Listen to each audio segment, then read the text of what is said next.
Existe uma lenda, e aí o senhor como policial talvez consiga desmistificar isso pra gente, dizem que suspeitos, pessoas envolvidas em crimes, elas voltam nesses locais para olhar ou acompanhar o trabalho policial. A gente pode começar a desenhar algo assim? É claro, tanto é, eu levantei essa bola inclusive aqui no Cidade Alerta, na semana passada, durante o velório da Vitória. Havia ali a presença de algumas pessoas, com certeza alguns policiais estavam ali descaracterizados, observando o semblante das pessoas que ficam ali, que estavam ali para além dos familiares, sabe, Dionísio? Porque isso é muito comum. E essa iniciativa do suspeito, do autor, é para ver até que ponto a polícia vai se aproximando da verdade real dos fatos. Então essa é uma situação muito comum, já amplamente conhecida no repertório dos policiais civis, que são experts na investigação. Isso já é uma coisa assim muito consolidada, sabe? Inclusive detalhes como esse, gente, que no caso Vitória e no caso Edna, foram levantados pela polícia. Claro, o foco da polícia nesse momento é juntar, e ao que a Grace acompanhou agora há pouco, numa coletiva feita pela Polícia Civil aqui em São Paulo, que acompanha os desdobramentos desse caso, eles querem, no primeiro momento, identificar, dizer quem é o responsável pelo arrebatamento, pelo sequestro, pela tortura e pela morte de uma jovem, de uma adolescente de 17 anos, que voltava para casa. Vale lembrar que no final de semana, Grace, nós ouvimos a Júlia, que é a cunhada da Vitória, e ela disse que o preso, o Michael, ele poderia não... Aliás, ele conhecia a Vitória, mas ela poderia não conhecer ele. Por que ele conhecia a Vitória? Porque ele seria amigo do irmão de Vitória, que é o marido da Júlia. Eles estudaram juntos. E que num momento como esse, ele pode ter visto a Vitória ali na movimentação, ou saber, ter tido a informação de que o carro do pai estava quebrado, e ter se aproveitado de tudo isso, Grace. Exatamente, como eu disse, o bairro é pequeno, poucas pessoas, todos se conhecem, um sabe quem é a família, pode não conversar, às vezes só passar a cumprimentar, ou nem isso se não teve alguma ligação, amizade, intimidade, mas que se conheciam, sabiam quem era, sim, um ao outro, Vitória e Michael, porque eles moram ali praticamente na mesma rua, né? Como a perícia aconteceu ali, cães farejadores que seguiram, fizeram essa busca inicialmente por Vitória, logo depois do sumiço. Ela andava ali pelo bairro, ela era conhecida. Vitória era uma jovem que chamava atenção, então é inevitável que Michael sabia quem era Vitória. Isso é fato. Não se sabe se Vitória tinha ligação com ele, tinha contato, já havia, assim, tinha conversa com ele. Isso, como a cunhada falou bem, eles estudaram juntos, todos se conhecem de alguma forma. O próprio Gustavo também, que deu uma entrevista também para as nossas equipes, negando qualquer participação, ele disse que também a polícia acabou tratando ele como um ex-namorado. Desde o começo, a gente bate nessa tecla, porque havia um outro Gustavo, namorado, de fato, com quem ela havia se relacionado. Esse Gustavo, os pais dele me disseram que eles se conheciam desde criança, do bairro, tudo. Ele até na entrevista, ele negou que fosse amigo de Vitória, que eles tivessem muito contato, mas ele confirmou que tinha ficado 2 vezes com ela. Mas uma coisa que eu quero tirar também, destacar da coletiva, que o Dr. Luiz Carlos pontuou. Por que Gustavo é investigado, é suspeito, chegaram a apresentar provas para um pedido de prisão, porém ele filmou o trajeto, ele teria filmado o trajeto do ponto de ônibus do sumiço até a casa dele por mais de uma vez antes do sumiço. E Grace, eu tenho o Marcos deve estar me chamando com urgência, que a gente já percebeu um aumento na movimentação das viaturas no local do possível cativeiro, o local onde a Vitória pode ter ficado durante 2 dias sofrendo violência física, psicológica, e não descarta-se ainda violência sexual, porque o laudo ainda não foi pronto, Marcos Leandro. Minutos para a perícia chegar ao local. Repare ali que mais uma viatura descaracterizada, chega ali na área que será investigada, periciada. Aquele homem de camisa azul claro, é um policial, está armado, chegou naquele carro descaracterizado. Um policial que havia chegado naquela viatura preta ali que a gente está vendo, da Civil, né, uma viatura oficial e caracterizada, e calçando luvas, ele saiu no carro, foi buscar possivelmente esse outro investigador, está de volta ali ao local, e ainda com luvas, né, ainda com luvas, possivelmente ele também vai fazer parte ali da perícia, vai entrar nessa casa que pertenceria ao Michael, personagem esse que acabou preso, né, no último sábado. Desculpa te interromper, meu amigo. O Bernardo está me chamando, me mandando mensagem dizendo que tem informação atualizada, movimentação intensa, novos policiais estão chegando, investigadores que estavam na delegacia acabam de chegar aí no local onde essa casa, que era a moradia do Michael, o homem preso, passa agora e deve passar nos próximos instantes por um pente fino, Bernardo Armani.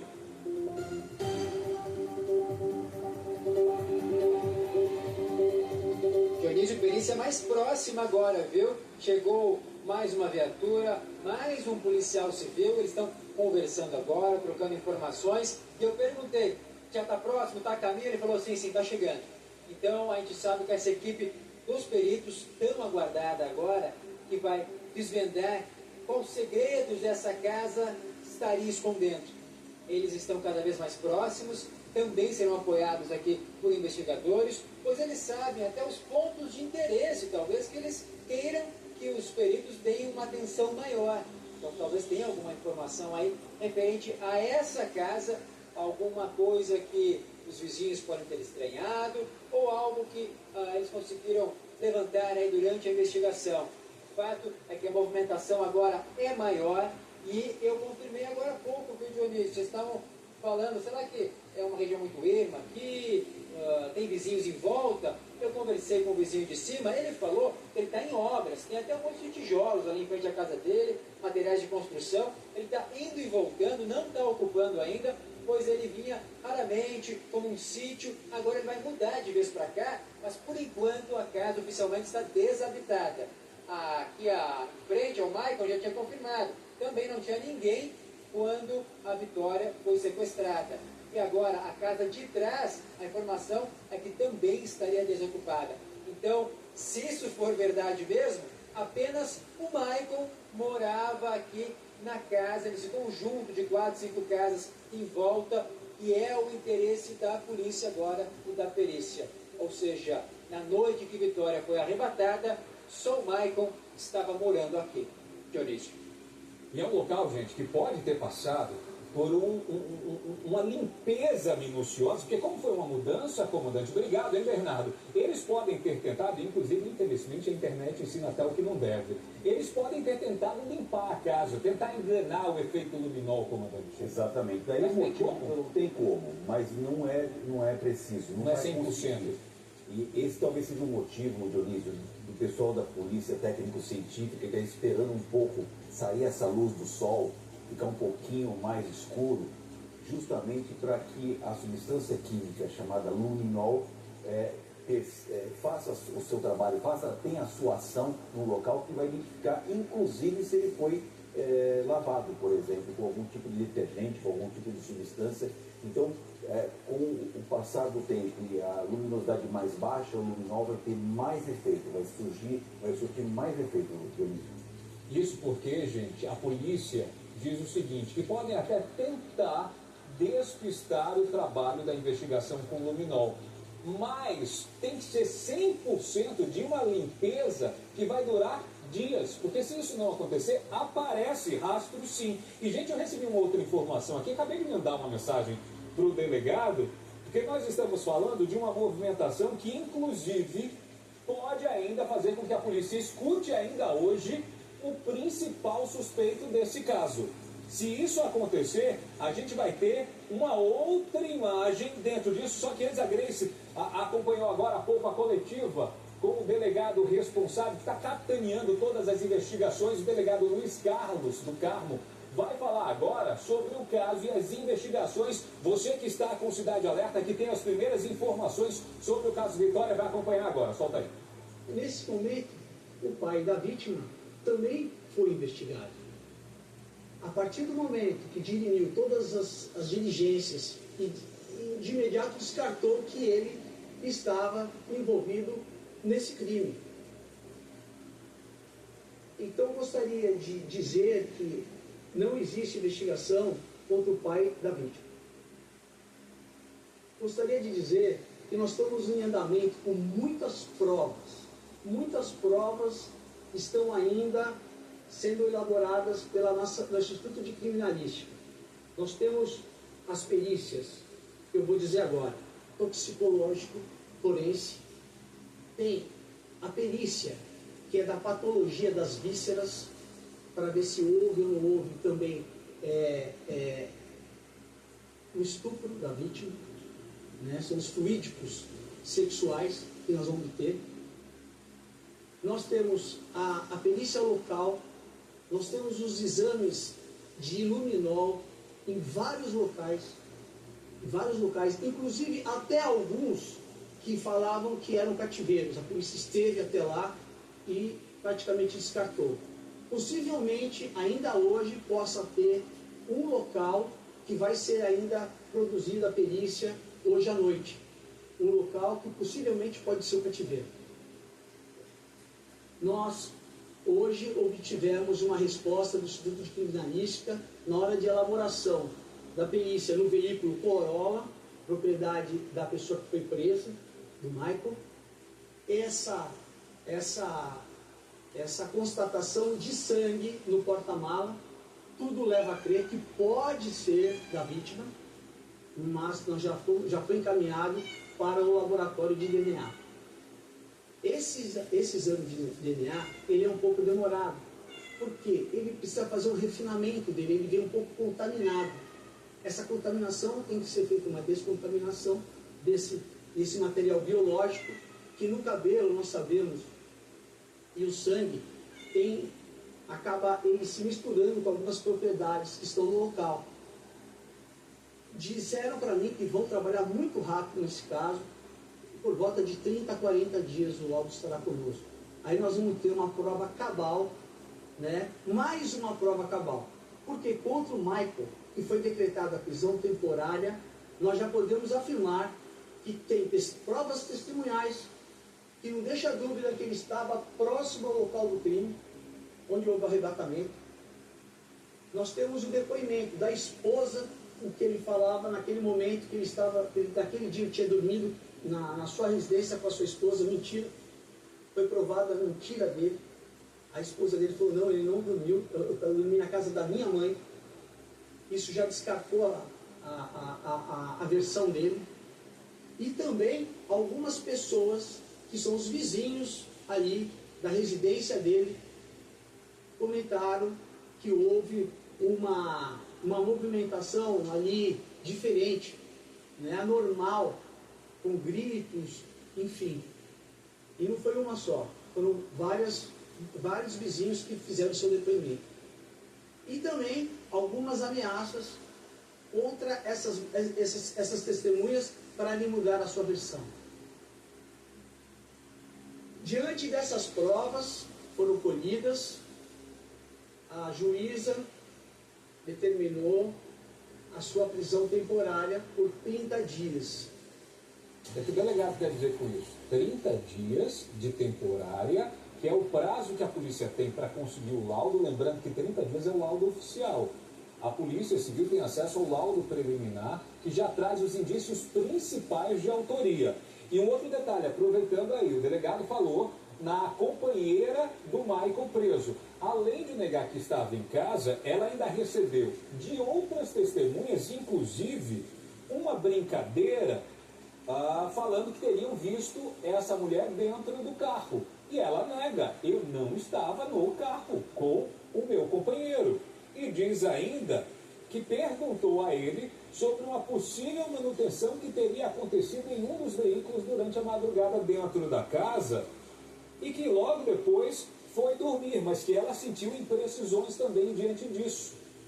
Comandante, um outro detalhe que ele traz, ele fala do segundo possível cativeiro, que é o possível local investigado de possibilidade de ser o cativeiro, que é exatamente esse onde a polícia está. E vale lembrar que depois de vários depoimentos, de várias provas técnicas, que colocam esse endereço como principal no momento. É, exatamente. O que a polícia tem nesse momento é essa casa. Estamos aguardando aí, Dionísio, você que nos acompanha aqui, ficar um pouco mais sem a luz solar, justamente para a polícia fazer um pente fino aí, o pessoal da Polícia Técnico-Científica, mais os investigadores de polícia, dando com o suporte da Guarda Municipal, que preserva o local. É muito importante preservar um local, nós chamamos de local de crime, nesse caso é um local suspeito de ser um local de crime, para justamente fazer uma perícia. A perícia vai ser decisiva para saber se foi aí, Dionísio, que ela foi levada logo depois do arrebatamento. Vou levantar uma informação e o senhor corta para quem está em casa entender. Se por um acaso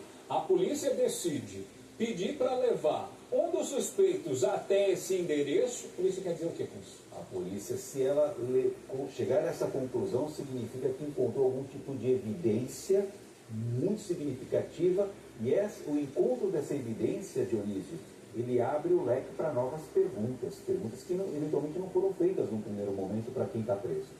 Então você que acompanha o Cidade Alerta vai possivelmente, a polícia está me dizendo que vai ser em alguns instantes, ver chegar aqui, além de peritos, um dos nomes investigados pela Polícia Civil no caso Vitória.